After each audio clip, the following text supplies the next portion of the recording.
Hello and welcome. This is Confronting Caste, an initiative of the King's India Institute at King's College London. I am Srilata Sarkar, and I will be hosting a series of conversations to expand engagement with ongoing research on caste as a system of social power.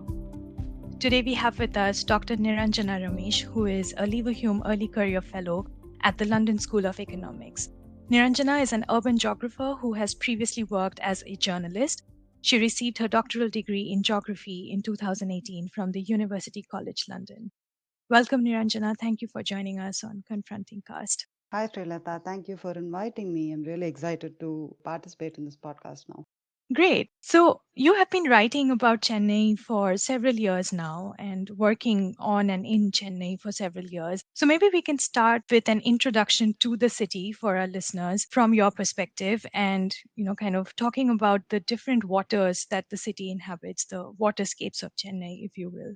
When I introduce Chennai in like academic presentations to an audience that might not really know the city, I start with it's a city located on the southeastern coast of India and is the capital of the state of Tamil Nadu.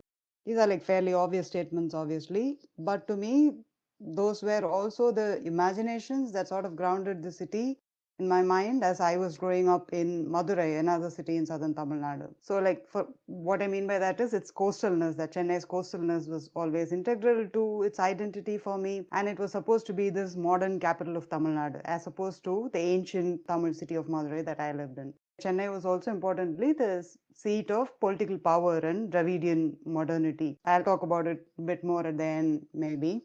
So, as far as his waterscapes were concerned, though, it wasn't until well into my journalistic career that I became aware of the city's multiple waters. I mean, I became aware, meaning I was working on it for a story and like various people made me aware of it. So the story I was working on was because the city was opening a seawater desalination plant, and this became a starting point into looking at its existing water resources, which included reservoirs, defunct tanks and canals, as well as marshes, estuaries, and wetlands. These were not only sources of water and valuable flood buffers, but they were also like sites of biodiversity that sustain foraging and other practices, which are, of course, hard to come across anymore. So, the city's vision of water and nature now is employing a consultant or, an external organization to build a walkway around lakes to make it a space of a particular kind of leisure. But anyway, so because of the story that I was doing, the coastalness of the city started gaining new meaning for me because it became apparent that the vast sands and like the unbroken shorelines that we were used to in Chennai was achieved through destruction of these ecosystems and the lives around it. Like, for example, evicting fishers from the iconic Marina Beach or building over the Palikarnai marshland system, flattening sand dunes, destroying mangroves,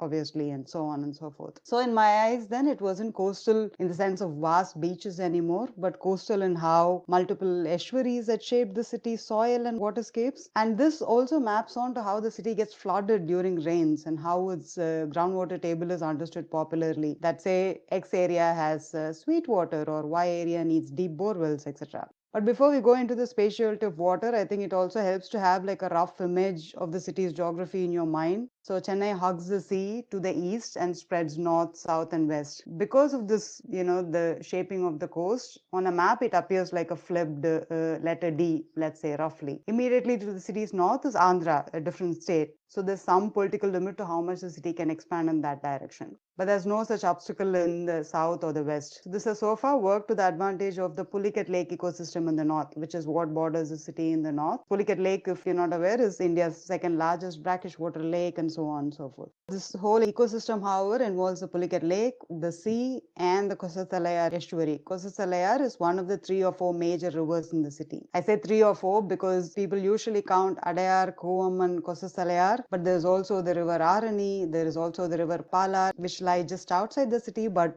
are also part of the larger ecosystem. So just for symmetrical imagination with the north, we can think about the Palikarnai marshland system, which is in the south as a counterpart to this. This marshland is again connected to the sea through backwaters called the Muttakadu backwaters, the Okkiyam Maduvu, which is another canal that links it to the sea, and then the Buckingham Canal, which was a navigation canal that was built in the colonial era, and many other waterways as well. But again, this area is largely built over now and is unsurprisingly flood prone. And finally, there's also a north-south divide in terms of caste and class. So the older neighborhoods, which you would typically think of when you think of Chennai, is Mylapore, Triplicane, Adayar, were all settled by the upper caste, but more specifically Brahmins. There aren't, I mean, we'll talk about it again in a bit. The upper casteness is almost limited to Brahmins in very few other castes in Tamil Nadu. So they were settled, these areas were settled by mainly Brahmins in the colonial and post-colonial years because they migrated there as clerical staff and so on and so forth. These places, the neighborhoods I mentioned, which are all coastal, they were estuarine spaces in effect, so they've had really good groundwater for a long time. As the city grew south and west, settled by middle caste, it again targeted areas with groundwater aquifers, building over marshes, lakes, and canals. So in all of these discussions of urban development, Vada Chennai, which just means North Chennai, but often it's said as one word, almost like as contrasting with Chennai as like Vada Chennai, and then the rest of it is South Chennai or Chennai often. This doesn't feature much in discussions of Chennai. This was a black town of colonial times. This area was settled primarily by laboring lowered castes, including some who were considered untouchable. So the waterscapes of this area are determined more by, in the popular imagination at least, by water lorries and pipelines than by estuaries and marshes, which again is a function of not realizing that much of North Chennai, Vada Chennai, is also built over the Coastlines floodplain. But this awareness was lacking until the city started lapping at the shores of this place called Ennur, which is the northernmost city limit at this point of time. So Ennur literally means 8 villages. It's an agglomeration of fishing villages. Fishing villages in Chennai are called Ur, and they don't literally mean villages, which again I will explain more in a bit. So each village in Ennur occupies a particular facet of the Coastlines estuary in the sea and practices fishing appropriate to that landscape. So fishers have always lived all along the coast of the city, from south to the north as well, but they've been evicted from their coastal homes in many sites. They would normally be resettled just inland, usually to the west of a coastal road. But now resettlement often implies that they're being housed in specific resettlement colonies, often far away from where they originally used to live. So Ennur and Puliket ecosystem that I originally mentioned, the Puliket is locally called as Palaverkadu, which means mangrove literally. Further north, where they were different though. They weren't fishing villages at the margins of the urban. They weren't just literally just hugging the shoreline. Fishers occupied the center and edges of town in these areas. But immediately south of Ennur and in the marshes between Ennur and Palaverkadu, several industries have been and continue to be built. These include manufacturing, thermal power, ports, etc. So fishing families in the area have since often taken employment in these industries and also definitely been heavily affected by the polluting effluents from these industries. This is true not just of Ennur and Palaverkadu, but also of North Chennai in general, because of the industrial development in that area. So much so that a prominent environmental advocacy organization in the city runs what it calls sarcastically as toxic tours for people in South Chennai to become aware of the environmental disparities within the city. Such initiatives are also getting more attention now in South Chennai particularly because of what we could probably call a watershed moment in 2015 when there was massive floods during the December monsoon. That's when Chennai gets its monsoon. It turned out that one of the key blockages that had caused so much of flooding in the city and affected even the affluent South Chennai areas was because of how much the Coastlines River was blocked. The Coastlines River enters the sea through Ennur, and that estuary is often called as Ennur Creek. But this increased awareness hasn't really stopped the state from continuing on the path of quote-unquote development. So even last week there were demonstrations in Chennai regarding a port that was to be built by Adani in Palaverkadu, and Amit Shah was in the city to show his support to Adani, unsurprisingly, and the hashtag Go Back Amit Shah started trending. Wow, thank you for that really rich mental map of the city and also this kind of overview of really complex and differentiated waterscape that the city inhabits and how that also, feeds into the everyday experience of the city in terms of pollution and resistance. You've already touched upon this a bit, but if you could maybe tell us about the specific kind of sites that your research is taking you to in the recent times and the groups and, people that you have been encountering and how they fit into this rich picture that you've given us.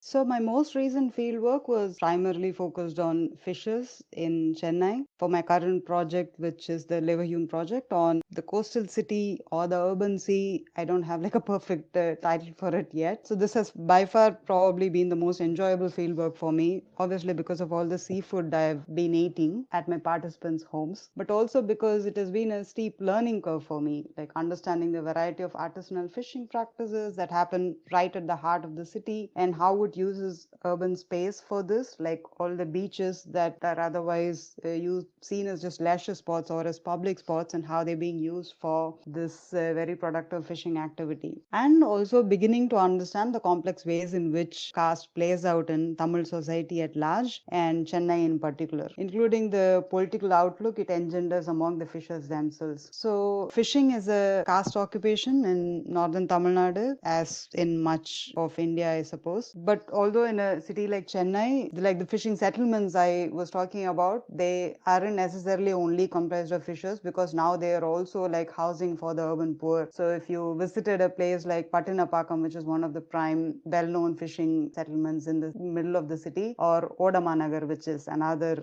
fishing settlement in South Chennai, fairly well known as well, you'll find many migrant workers renting rooms or gradually assimilating into the Ur. If you look at the settlements, they'll often have names like Ur, ending in Ur, or have names like Pattinam. So one of the places I mentioned was Patinapakam. Patinapakam literally means the settlement of fishers, because the fishers are called Pattinavars.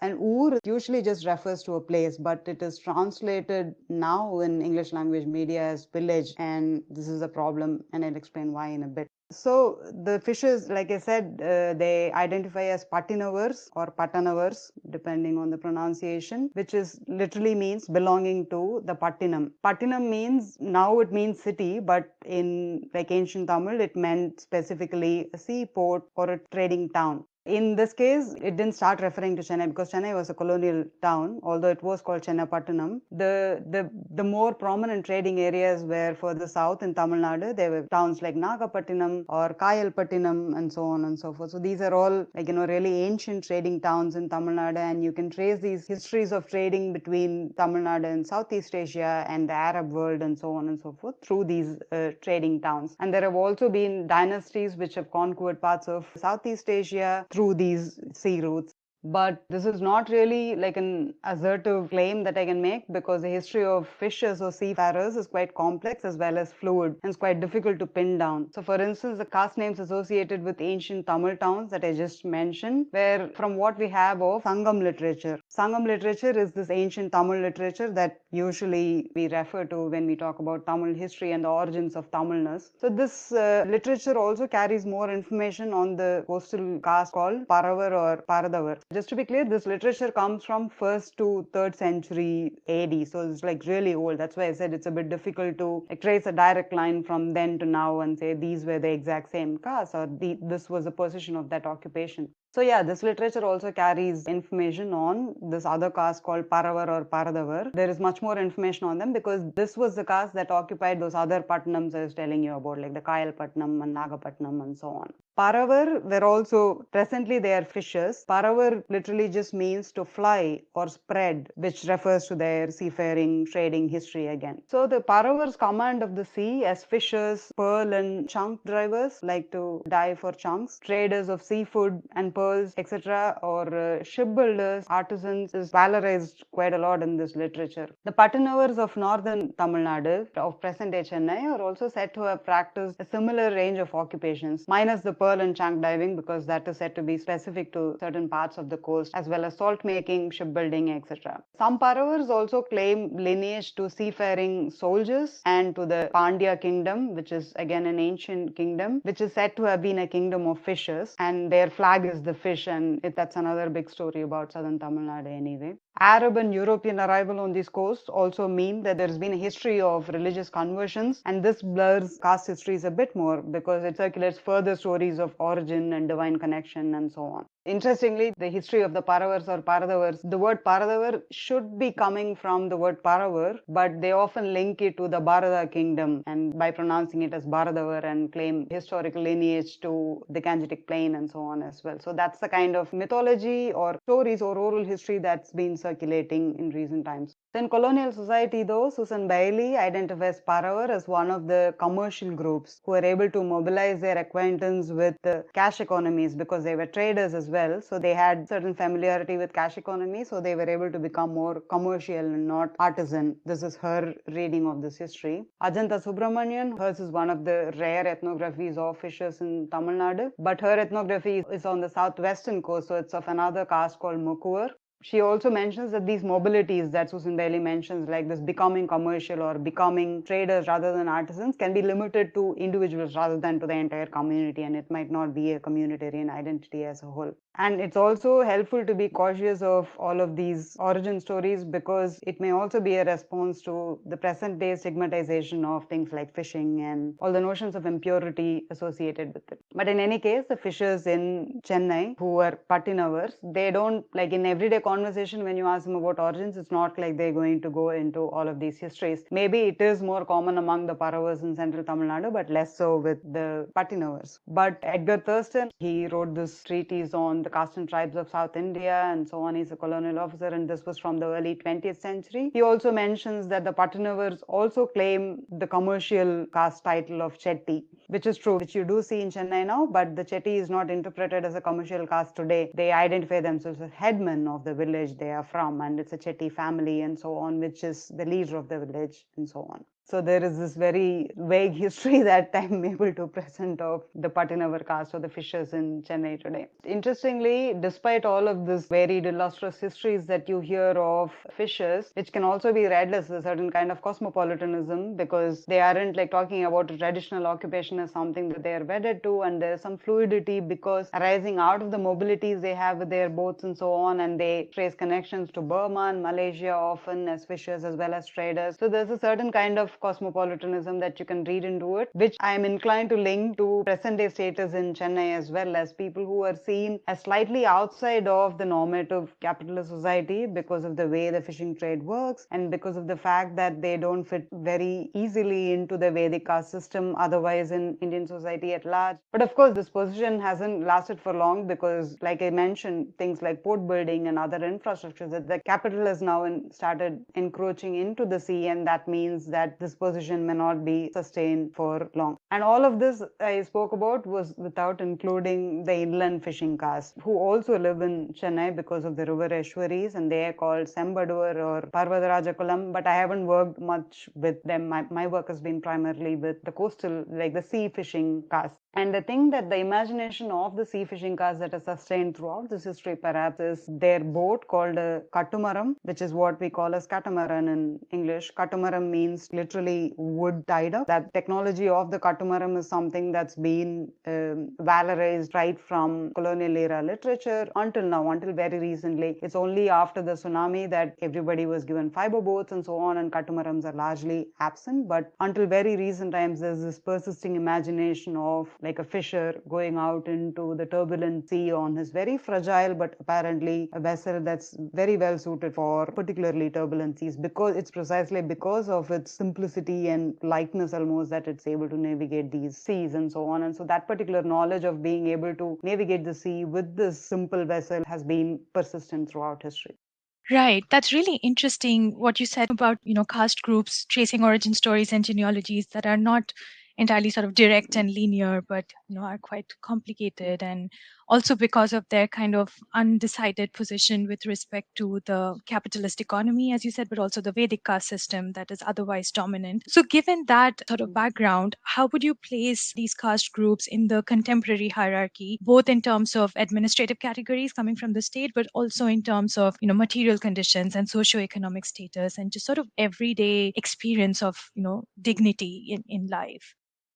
Yeah, so in present day categorizations, like the developmental categorizations, which of course conflates caste into class and makes loweredness into backwardness and so on. So the fishers are classified as other backward castes. This is like an incredibly broad and possibly not very useful category, especially in Tamil Nadu, where, like I mentioned initially, the Brahmins constitute an upper caste, and pretty much all other castes are classified as other backward castes, apart from the Dalits. Of course, there are a couple of other castes which are classified as upper caste, but everyone else pretty much comes into this OBC category. And there is some tension within fishing communities with regards to the status, because one is this, this history that they trace for themselves and these stories that have been passed down through generations, and because of which they do see themselves as multiple castes. But also their current material position in the city means that they're not just in the city, across Tamil Nadu and South India, means that they are seen in this marginalized and stigmatized occupation, which makes them feel slightly outside of caste society in general. So there have been some discussions about like seeking, for example, scheduled tribe status. But this again is tricky because it doesn't work with existing narratives, or it doesn't tally well with existing narratives of origin and history that they have. So that's one aspect of it. And again, there's some literature on the left-handed and right-handed caste, which is something specific to apparently Tamil Nadu and Andhra, like Tamil and Telugu region, which more than a hierarchy, it is supposed to be a division between artisanal or local castes and trading and more global castes, as it were, or castes which have a larger geographical mobility. Which again puts the fishers in a strange position because they're currently very artisanal and they have very limited mobility, but they also have this history of trading and so on. But of course, many of the people that I met on a regular basis for my field work were often involved in unions, labor movements, and social activism, and they were all firmly anti-caste.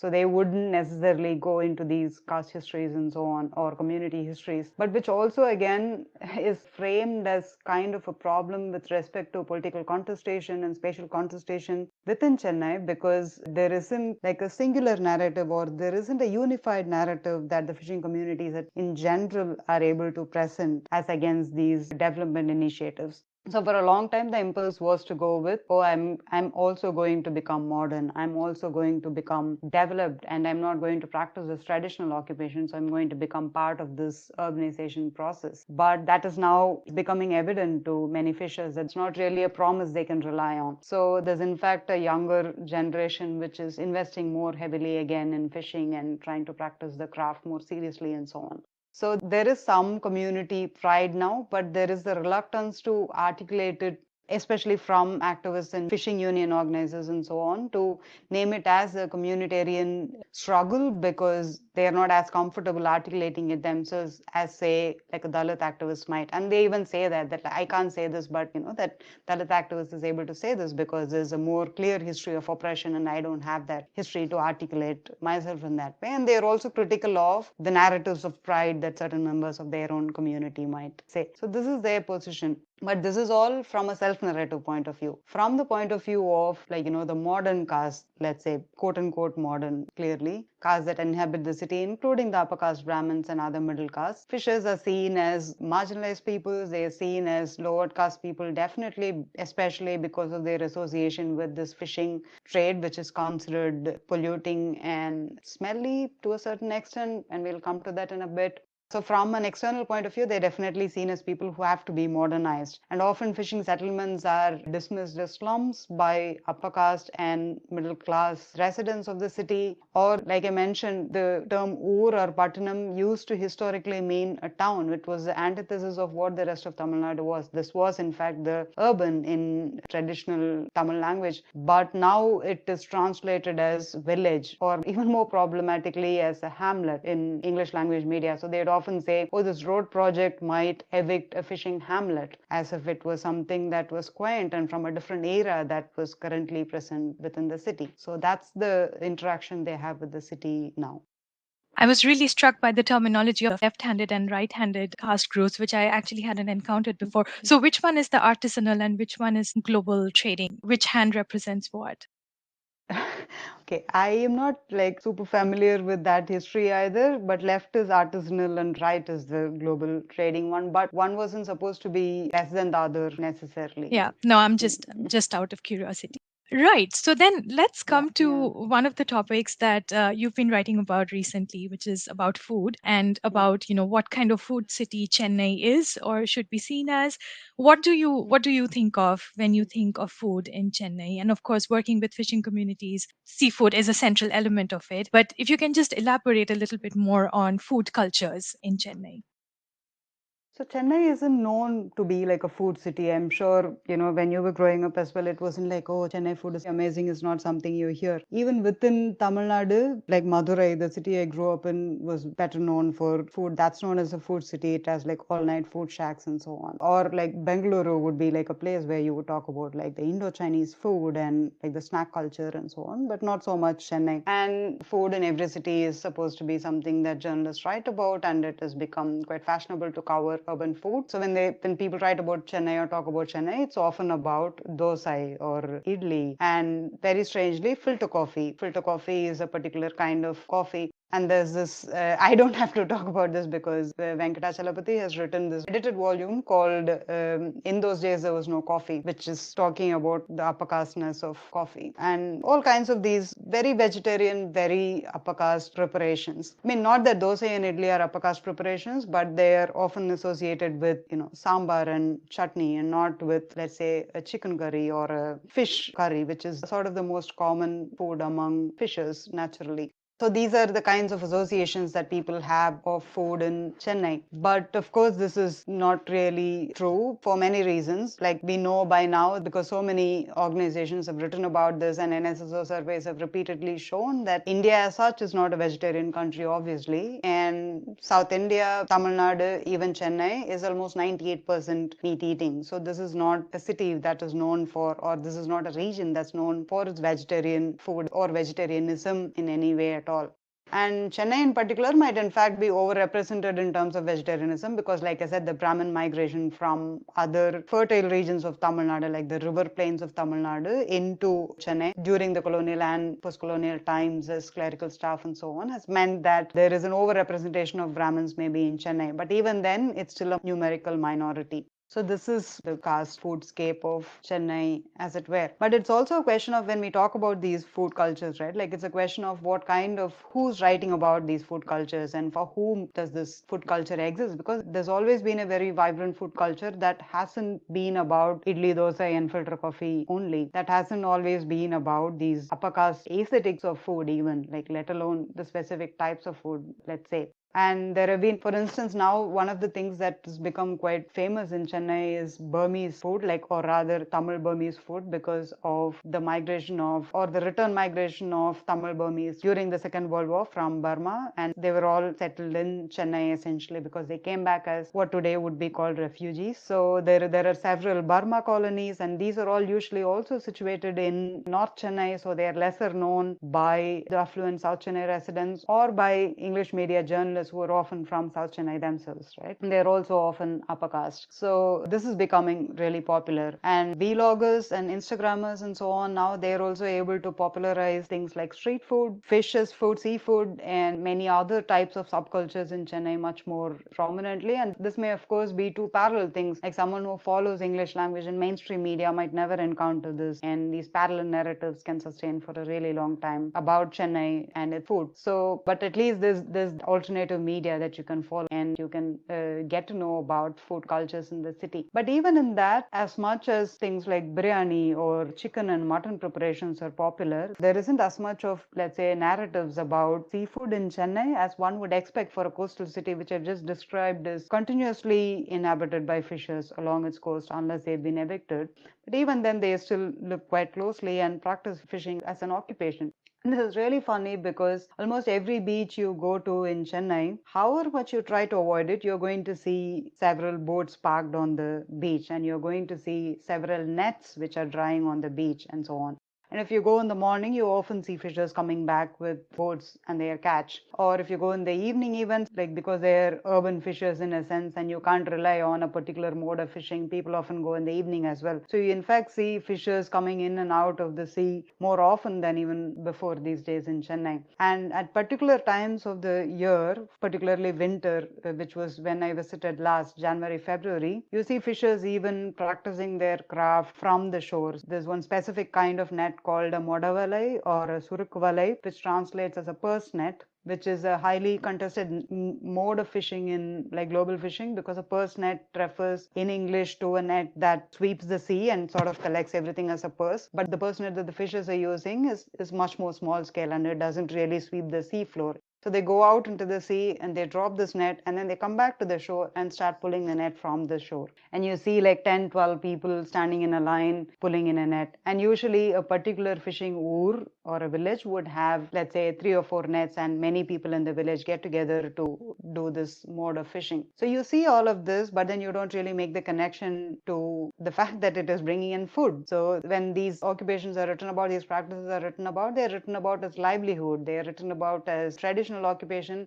almost as if it matters only to the people who do the fishing practice. It's almost as if that, oh, if we build over this fishing settlement, if this fishing settlement is evicted, their livelihood would be affected. But you don't think about the fact that this is food coming in, and so your food is also affected. I mean, of course, the city doesn't rely on the seafood as such, so it's easy to make that disconnect. But again, there's this lack of consciousness of the fact that this is essentially an occupation, this is essentially a practice that produces food. So yeah, I would say that any narratives of seafood are largely absent in popular media or any kind of mediation about Chennai. Thank you for giving those really vivid images of how, food is produced. I read your recent article in the Whetstone magazine where you talk about Chennai as a city of fish. And one of the things that really stuck with me was your comment that, the food that Chennai is known for in the popular culture or in elite media has actually nothing to do with the land and water ecosystems and the people and the labor systems that are local to Chennai. And you've touched upon that already. Could you maybe tell us a bit more about what kind of food is produced and consumed within this local ecosystem, and what kind of policing and resistance is it faced with, and how does that shape the everyday lives, the everyday experience of being a fishing person in Chennai? So I remember that one of the things that I drew attention to in that article was this feature called an akka kadai. Akka means an older sister and kadai is a shop, but it often refers to, when they say akka kadai, they're referring to a food stall. And this is because this has become a prominent term now, and you see like boards all over, especially along coastal settlements, advertising like food shacks as akka kadai, because they're run by akkas, like women. And in the article, I mentioned that when we say akka in cities, yes, it means older sister in general, but we are not going around calling doctors and teachers as akkas usually. The people you are encountering in public space are often people who are laboring in some way towards the city, and in this case, laboring over food and laboring over fish and so on. And these are the people who become akkas, who sell food for breakfast, lunch, and so on in the city. So the akka kadai was something that was really useful even as a resource to me. So, and that's why I felt compelled to write about it, because if you have a job that takes you around the city quite a lot and you quickly need healthy, nutritious food, it's a good idea to turn to an akka kadai, because it serves like approximately homemade food, like food that can be consumed on a daily basis, unlike in like hotels and restaurants and so on.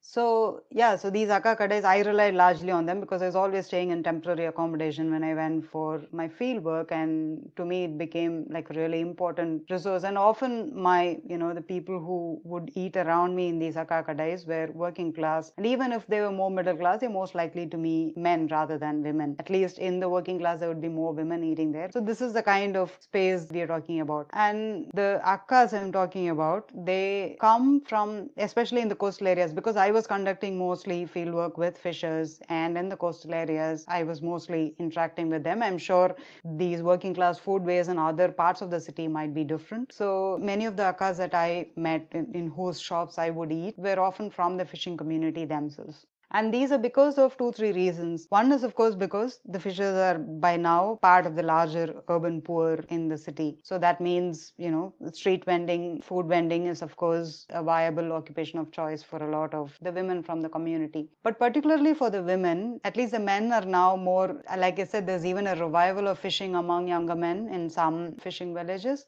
But the women's role in these fishing communities traditionally was to auction the fish that came back in boats and retail them. And when I say auction, what that means is when a boat comes in, they aren't buying the fish, but they're auctioning the fish for the male fishermen who come in. And this is usually a senior woman in the community who does this. And then the other women in the community would buy it from her. And this would become the income for the fishers who went into the sea. And then these are the women who are retailing it in the market or to further bulk buyers. But this system is largely broken down now because the catch as such is lower to begin with. And for a lot of fishers, for the male fishermen who go into the sea on their boat, it's in fact the best case scenario is not when a local woman buys it, but the best case scenario is when they can just get a bulk buyer, like usually an exporter or someone who is just going to package the fish and sell it in supermarkets or in other cities to come in and buy their catch. So I haven't like pursued the exporter line really. I haven't had the chance to do that yet, but whenever I was hanging out with fishers on the coast, I would go there, let's say at 8 a.m., 9 a.m. when their boats were coming in. And if they had a really good catch, once it happened with like a really good catch of squid, for example, they would just immediately call exporter and they would send a truck within like the next half an hour or so and they pick up the fish. And this infrastructure exists because Chennai does have a larger fishing harbor called Kasimedu, which is in North Chennai. And this is the place where like the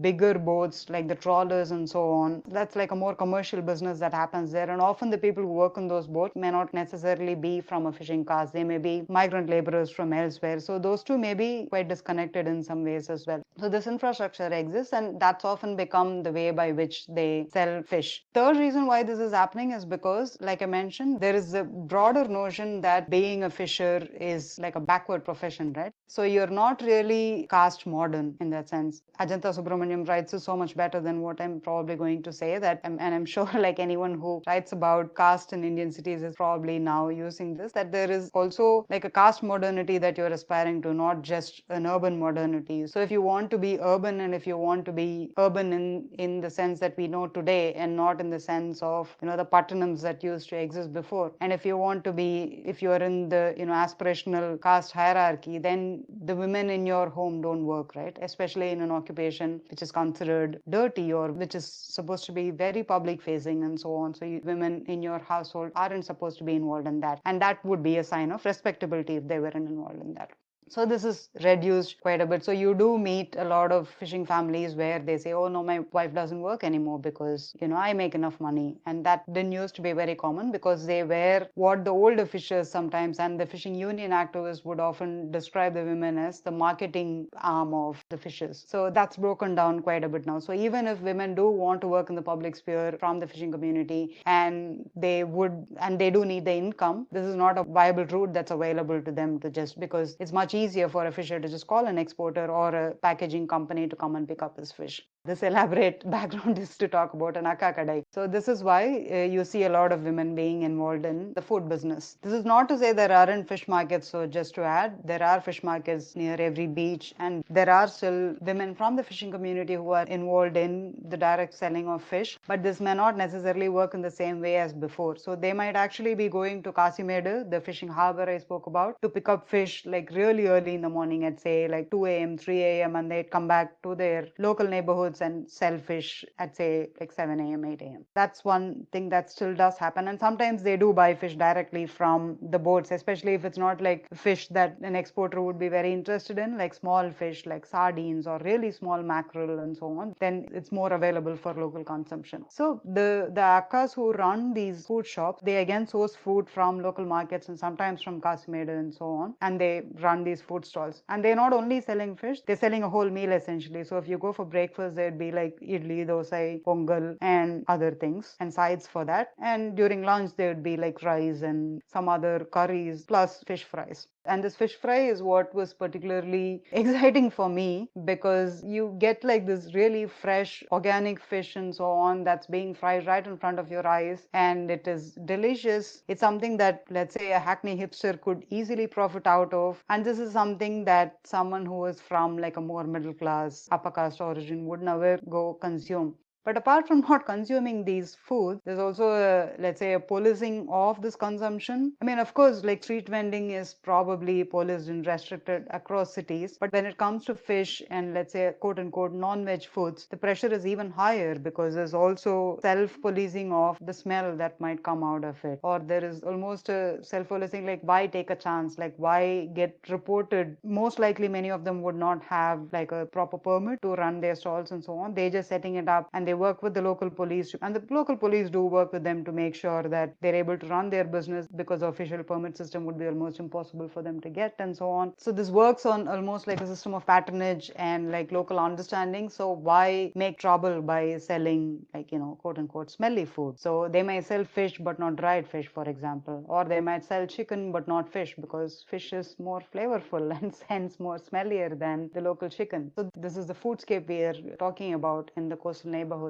And the really interesting thing that happened is, because I am of course like a researcher, upper caste myself, who's going to these shops to eat. So initially they wouldn't right away offer me the fish unless it was very obvious and it was frying right in front of my eyes. Then I could be like, that's what I want. But let's say it's a breakfast shop especially, which is where they have idli, dosa and sambar in the front. And it turns out after a few visits, they'd be like, they very hesitantly ask you, especially if you tell them, oh, I'm researching fishers and you seem to be from a fishing family yourself, like, can you tell me about yourself? And then hesitantly after a few days, they'd be like, would you like to try some of the fish curry that I have behind in my tiffin box? And that is what we would normally eat our breakfast with, and do you want to try that? And like, fine, okay. So you realize that the seafood is circulating quite a bit in the city, but it's almost hidden right near the beach and in a coastal city in food stalls run by fishers. This is also really stark in beach shacks. So the beach is one of the like great public amenities that the city has, and I've already mentioned how these public amenities were created by, in a way, flattening and sanitizing the coast of the city. So but the food shacks in many of these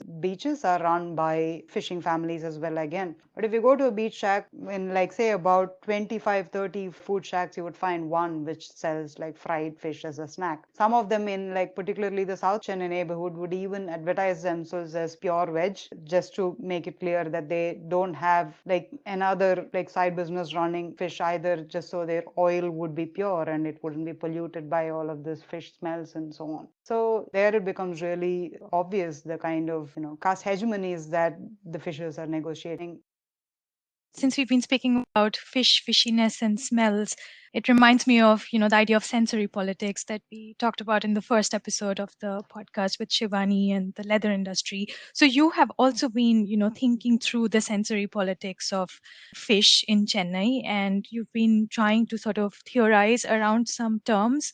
So would you like to introduce us to that aspect of your work? So the word for the smell of not exactly fish, but fishy smells in Tamil is a word called kavachi. Kavachi, I think, means there is, again, these definitions are a bit unclear because, I don't have a degree in Tamil. But the word kavachi is supposed to have meant the smell of the fishing nets after they've been used, which is, I think, ironic again, because one of the key reasons why the fishers need to use the beach in coastal spaces is to dry their nets, and that's a space that's being taken away from them because they're considered kavachi. If only they could dry their nets, then there wouldn't be that smell. So, but that smell of fish nets when they are moist, when they haven't yet dried, is what is supposed to have been called kavachi. But there's also another interpretation that kavachi generally means any overwhelming or overpowering, or just overwhelming and overpowering, and I think the smell has been added later. So in some communities, and even in communities that eat meat and so on, who have no taboo against eating any kinds of flesh, which is more or less all communities except Brahmins and a few other upper castes in Tamil Nadu, the word kavachi is often used synonymous with meat or like, quote unquote non-veg food. So they would say, like, today I'm not eating kavachi because today is a Friday or a Thursday or whatever their, religious beliefs are. Or when they ask you, they might be like, do you eat kavachi? Like, just to make sure that you will eat in their homes and so on. And like, yes. So yeah, so kavachi has become more common now. It's used more synonymously with just meat and fish now, but its strongest association is with fish. But the way I'm thinking about kavachi is also as like a larger, not metaphor, like a larger lens through which to look at the discourses of purity and modernity and development that circulate within the city. So, like initially mentioned, within the city of Chennai, yes, but this is probably true of other cities in India, definitely, and around the world as well. Like, I'm sure, in Mumbai, similar things happen with respect to coastal politics and the caste moralities of its residents and so on. It might be slightly different in Kolkata because there isn't that taboo against fish that upper castes have, which again makes the link between upper casteness and consumption practices and urban food practices much more evident for me. So, yeah. So, anyway, so this idea of Kavachi for me has been, I've been trying to think about it as a lens through which to look at how certain occupations and certain people, certain bodies are marginalized as impure, as undesirable in the urban, in larger urban planning discourses as well. Even if it's a society where like fish and meat itself isn't taboo, but the bodies that produce it, the bodies that are involved in bringing it to you are often considered taboo. So like I said, again, to reiterate, because Tamil society is largely meat eating, but still there are these taboos that exist against fishers, because no one would have a problem with eating packaged fish from a supermarket, but to actually see that happening in your city is considered unclean and impure because you're aspiring to be like Singapore or Shanghai and so on. So this is one thing, like Kavachi is one of the words through which I'm trying to develop a broader understanding of urban politics or the politics of urban planning. And I think like looking at food to look at cities is, I mean, productive in looking at food to look at caste in the city particularly is really productive in India, obviously, because it gives you a direct insight into things like, malnutrition, or in terms of the politics of like, marginalization of specific communities and so on. But it also gives you an insight into the broader discourse of caste, even if it doesn't have to do with food itself. So, for instance, one of the things that kept happening while I was staying there is like this particular akakade that I used to visit for breakfast, and they weren't selling like, seafood or meat in any prominent way at all. But every day when we would go there, we would find that there's been some threat by like a local corporation official, or the police would come and tell them, like, look, really, we're facing a lot of pressure about you running a stall here, so you should move and so on. And then we find out that there's a local, like an old woman locally. Her name is Kamakshi Subramanian. She's a really old woman who was the wife of a IAS officer or something like that. It's very unclear what her civic credentials really are. But if you Google her, like the media describes her as a civic warrior or as a inspiring senior citizen and so on and so forth. So she is someone who's well known in that area. I didn't know this before, apparently, for, enforcing civic norms. And what are civic norms? Are obviously upper caste norms of cleanliness and purity and so on. So she would come around apparently in the morning and tell the owners of these stalls off, and then she would go complain in the corporation portal, or the corporation online complaints portal, saying there's this stall that's running in X road, Y road, and you should come and evict them because they are not selling, they don't have a permit and so on and so forth. So it might not necessarily be even to do with that smell itself, but just the fact that there is this body from the fishing community which is sitting there and running the stall gets associated with impurity and lack of modernity. And one of the discourses that is used when the corporation officials come here, for example, to evict them would be to say, oh, this is the road on which like an IAS officer goes to office every morning. This is like just some local IAS officer, right? It's not like a big deal. Or it could be, this is the road in which the Secretary of State goes to work in the morning, and that's why you can't run a stall. And one of the beaches in Chennai, which is the Besant Nagar beach, which is a South Chennai beach, like a really affluent area, which is quite Brahminical, like it's got quite a high proportion of Brahmins residing there as residents. This beach is also very popular with like, elite walkers, like people who would have these positions like officers and IAS officers and so on. So over there again, there's this policing constantly in the morning with this refrain again that this is an area where IAS officers go walking in the morning, so how can you be sitting there and doing this or that and so on. And this is not just with food, like sometimes you hear this also in the evenings when like young people, couples and so on are on the beach, and like this is a place where IAS officers reside, so how can you be like romancing on the beach? So it's like such randomly unconnected things, but this narrative of what is considered pure and what is considered acceptable in public space is, I think, also something that is captured by the notion of Kavachi, because it's not a direct taboo, it's not something that is immediately like, no, you just can't do it, but there is an element of like subversion involved in it, or there is an element of mischievousness involved in it, and so you shouldn't be doing it in what is supposed to be a respectable space, or what is supposed to be a clean space or a modern space, and so on and so forth. Right. You've given Yes. us, really interesting insights into how Brahmanical morality operates through the bureaucracy and, the idea of civil service itself, who is the civil and what is the service and the many ways in which the clampdowns and policing Mhm. manifest. As a final word on the topic, how would you place this politics of Kavuchi, let's say? You've already said, how it relates to Brahmanism in the city. How would you place it in the context of a larger sort of Hindu nationalist regime in the country? And not just restricted to the political establishment, but also the kind of larger ideological caste mentality that it perpetuates. One of the things that has happened in Tamil Nadu in recent times is, I haven't like mentioned the DMK and ADMK at all, the two major political parties in Tamil Nadu, which have had like a huge influence on the politics and the larger morality of the state, even like large identity of the state in the past 40, 50 years. So just a quick background on the Dravidian movement. It was this anti-Brahmin and to a certain extent anti-caste movement that happened starting in the early 20th century and even the late 19th century, and it was called the self-respect movement and so on.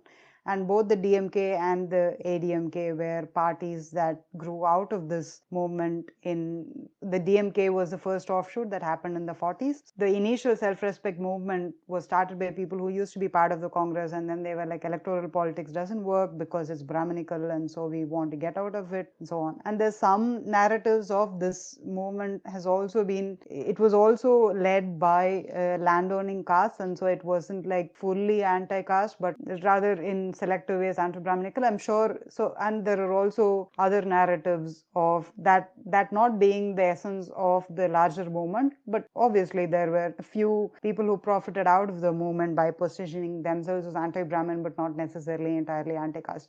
But of course, this movement traces its roots to Periyar, who is a well-known social reformer, and his writings have been truly radical in terms of feminism as well as anti-caste politics. And he didn't believe in electoral politics at all. But the DMK was the Dravida Munnetra Kalagam, as it was called, was the first offshoot out of this movement which wanted to contest in politics. And then the ADMK was split from the DMK, and it started in the 70s by this famous actor called MGR and so on. So yeah, these were the two parties which have had an outsized influence on the politics of the city, and it has always been one of these two parties which have ruled the state of Tamil Nadu, and their politics has been broadly left welfare oriented, and it is often described as populism, but it is not populism in the way the word is, I think, has come to be negatively associated with now, and it has had its purpose in really achieving a certain level of social engineering and certain human development indicators in Tamil Nadu and so on. So yeah, and some progressive, benefits for women, for example, and for certain lower castes and so on as well. But these movements, the big stalwarts of these movements, let's say MGR died in the 80s. Karunanidhi, who was part of the original DMK when it was started in the 40s, he died in 2016, 2017. And Jayalalitha, who was the leader of the ADMK, she was supposed to have been the successor of MGR, and she held quite a strong influence on the politics of the state as well. She died in 2016. So there's been sort of like a political vacuum in these two parties. I mean, of course, it says a lot about these parties and the nature of politics as well, that when two of the oldest leaders die, then the parties are left in a certain kind of vacuum and they're not sure of their future. And this movement, which originated in the early 20th century itself, finds itself relying on these two very specific figureheads rather than on like a broader movement. But again, all that said as well, it is clearly probably the origin of this movement, which meant that even in the last elections, the Hindutva party of India, the BJP, wasn't able to win a single seat in Tamil Nadu because of the kind of the federal and to a certain extent anti-caste, but certainly an anti-Hindutva, let's say anti-Hindutva feeling that runs through the state. But I think where there is really like the fact that we would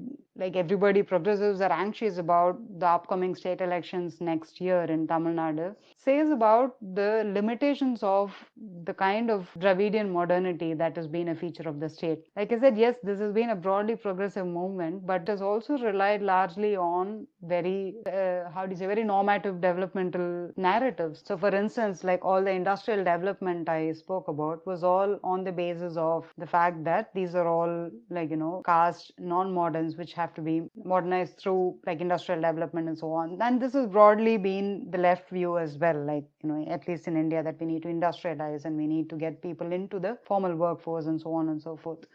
So that's one aspect of it. The second thing is, because the ADMK is in power now and the BJP has been sort of, it's become almost like an open secret now that the BJP has a very strong influence on the current ADMK disposition. And that's why last week Amit Shah was in town to open an Adani port and so on. Not to say that a DMK regime or a Karunanidhi regime wouldn't have had that happening as well, but it would have been a different kind of narrative which was peddled on that front. Like for instance, it would have been a narrative of progressive development that fronted the opening of a port, rather than the fact that this is just something that and there isn't an automatic association of the politics of that port with also a politics of Brahmanism and so on. There have been several interventions in the past few years by proxy which have been more akin to, which, for instance, they have achieved in removing the affirmative action policies that Tamil Nadu has had implemented in specific educational and in bureaucratic employment and so on, and in state employment and so on. So these are some of the interventions that are happening. These are some of the changes that are happening, which are cause for worry for a lot of progressives in the state. So I really think that's what this shows, and like again, the broader narrative that I was talking about, how even when there isn't a direct ritual taboo, there is a stigmatization of certain bodies and certain occupations and so on. I think what it really tells me is more the limitations of Dravidian modernity, which relied on mechanisms of industrial and technological development which at one point started losing the plot on the anti-caste movement that originated it. So I think that's the limitations that is really showing. There was this recent piece in the Wire, I think by someone named Semmalar, on this Dalit leader called Thirumavalavan and his more vehemently anti-caste stance now. He used to ally with, he's the leader of a party called the Vidudalai Chiruthaigal Katchi, which is Freedom Panthers movement. So he used to ally with the party used to ally with either the DMK or the ADMK before, but now the party as well as the leader are fronting a much more openly anti-caste politics, where they attack where they contest even the let's say even some of the castes which were considered lowered from a Dravidian movement point of view and so on. So this article was talking about what Tamil Nadu really needs is this kind of not just a reiteration of Dravidian politics, but a more strongly anti-caste movement, a strongly feminist anti-caste movement even, which is what would really enable this, whatever the progress the state has made, the region has made so far, to be taken further, rather than for its fault lines to be revealed, and for its fault lines to be exploited into a further spiral into Brahmanism. Thank you so much for speaking with me today. I will try not to make a bad pun and say that you've given us food for thought, but what you have certainly given us is a new orientation towards thinking about cities, waters, coastlines, and of course food, and detecting how caste flows through all of these.